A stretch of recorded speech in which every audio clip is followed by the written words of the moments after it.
Well, folks, just in case you thought that the media were not garbage enough, well, I have something to disabuse you. Now they are rooting for OnlyFans. So the Washington Post, when it's not busy hiring reporters who work for Hamas, they actually have an entire piece, a giant piece, about OnlyFans, inside an OnlyFans empire, sex, influence, and the new American dream.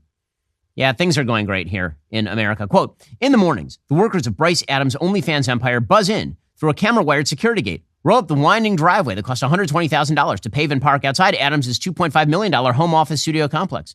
A large American flag waves from a pole above their office door. So does a banner depicting Adams in tight shorts from behind. On OnlyFans, subscribers pay for monthly access to feeds of creators' videos, many of them sex videos, known as collabs, as well as pay-to-watch clips the fans can buy a la carte. And as one of the platform's most popular creators, Adams runs her business like a machine. Inside, a storyboard designer opens the day's publishing plans for not only just OnlyFans, but for all of their customer feeder sites. Editors start splicing video into short looping clips optimized for virality. Collabs are sent to paying fans. Brian Adams, Bryce's longtime boyfriend, stops at each employee's desk to review the day's assignments, vetoing any posts or captions that seem cringe or off-brand. In an office loft, 4 young women start texting with Adams' paid subscribers who talk about sex in their personal lives and conversations that often exceed 1,000 messages a day. This being a sex business, their workdays are filled with what others might see as debauchery, but which they just see as work. 2 or 3 people will slip into a bedroom next to the kitchen or gym with the cameramen or cell phones to record a collab or start live streaming themselves exercising in the nude. Then they'll head back to their desks and resume chatting or drive to the beach to make TikToks.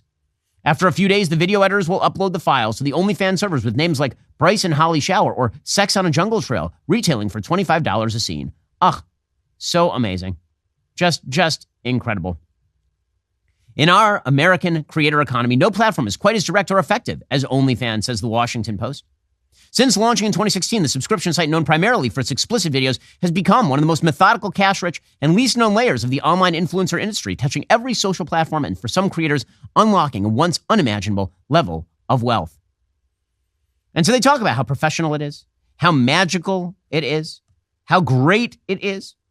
The attraction of financial freedom and the challenge of standing out have led many OnlyFans creators to run themselves like tech startups. Adams' operation is registered in state business records as a limited liability corporation. Adams' team sees its business as one of harmless, destigmatized gratification in which both sides get what they want. So, nowhere in this article, so far as I am aware, do they ever at any point question the morality of women being paid to bare their bodies. I mean, you want to talk about a society that objectifies women and treats them like trash? This would be the way to do it. You want to talk about depression and suicidal ideation among young men who are pathetically locked in their basements with pornography? This would do it. The holidays not only allow us to spend time with family, they're a reminder of how important our responsibility is to protect them. That includes planning to secure their future. Policy Genius makes it easy to compare life insurance quotes from top companies and find your lowest price. Their licensed agents work for you, not the insurance companies. That means you can trust their guidance because they don't have an incentive to recommend one insurer over another. There are no added fees. Your personal information is kept private. Let me just tell you, when you get that life insurance done, it's super satisfying because, again, you don't have to think about it anymore. God forbid something happens to you, you get hit by an anvil dropped from a third story like a Looney Tunes cartoon. Well, that's bad, but at least your family has the financial wherewithal to carry on, at least in that realm. Your loved ones deserve a financial safety net, and you deserve a smarter way to find and buy it. Go to policygenius.com/Shapiro or click that link in the description. Get your free life insurance quotes. See how much you could save. That's policygenius.com/Shapiro. Go check them out right now. Policygenius.com/Shapiro. With Policy Genius, you can find life insurance policies starting at just $292 per year for $1 million in coverage. Some options offer same-day approval and avoid those unnecessary medical exams. Policygenius.com/Shapiro to get started. Also, for a lot of homeowners, window replacement isn't something that they've done before. For many others, it isn't something that you want to do, but it's something that you kind of have to do at this point. Have you put off replacing the windows in your home because it's just too expensive? I have some excellent news for you. You can now get a free in-home window consultation and a free quote from Renewal by Andersen. Renewal by Andersen's signature service is committed to giving you the best customer service experience possible, supported by the best people in the industry. Right now, Renewal by Andersen is offering a free in-home or virtual consultation on durable quality, affordable windows or patio doors for $0 down, 0 payments, and 0 interest for 1 year. Text Shapiro to 200-300 for your free consultation. Save $375 off every window and $750 off every door. These savings aren't going to last long. Be sure to check it out. Text Shapiro to 200-300. That's Shapiro to 200-300. Texting privacy policy and terms and conditions posted at textplan.us. Texting enrolls for recurring automated text marketing messages. Message and data rates may apply. Reply stop to opt out. Go to windowappointmentnow.com for full offer details. The best part of this article is where they talk about her relationship with her boyfriend. Quote, watching their partner have sex with someone else sometimes sparked what they called classic little jealousy issues, which Adams said they resolved with more communication, more growing up. The money was just too good. And over time, they adopted a self-affirming ideology that frames everything as just business. Things that were tough to do but got easier with practice, like shooting a sex scene, they called, in gym terms, reps. Things one may not want to do at first but require some mental work to approach became self-limiting beliefs. Ugh, the heroism of self-discovery. The heroism, the genius of this relationship. Because after all, love is love, and that relationship, that's just like any other relationship. These are just good, wonderful people who are not making the world worse in any available way. It is amazing that when you have a society that is completely free of morality, the moral frame just disappears. Again, at no point in this huge, long article does the word moral appear. Ethical does not appear.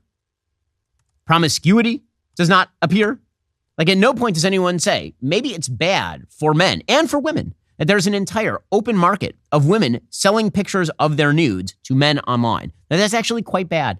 It's bad for their souls because it turns out that women are more than their body parts. And in a society that insists correctly that women be treated as more than a collection of body parts, you know what's really bad for that is the widespread availability and exposure of pornography to young men. That is not good. Even if you're not somebody who wishes for there to be legislation, let me be clear. When it comes to local and state legislation, I'm very much in favor. When it comes to federal legislation, if you can do it, I'm in favor of that as well. I do not think that pornography is protected by the First Amendment. The founders would have laughed at that idea. It's ridiculous. But even if you're not in favor of that, at the very least, should we be asking some pretty serious cultural questions about what it means for human relationships when men can simply attain what they want, namely visual sexual gratification with the press of a button and dropping $25 to some lady to get undressed on their screen? What does that do to the possibility of, building actual societal institutions like family? What does it do to men's souls? What does any of that mean? Nobody cares about any of that. Nobody. And that's the part that's truly astonishing to me, is that the media are treating this, the media, which hate capitalism. Now, let's be real about this. The Washington Post is filled with socialists. All these people who are constantly worried about the evils of the marketplace, except when it comes to selling sex. Then they're like, well, that sex work is work, man. I mean, and that kind of work, that's the best kind of work because it's liberating. And what does that mean? That means that in reality, what the media are for is the breaking down of traditional societal structures. That's really what they're for. Because we know they're not for markets.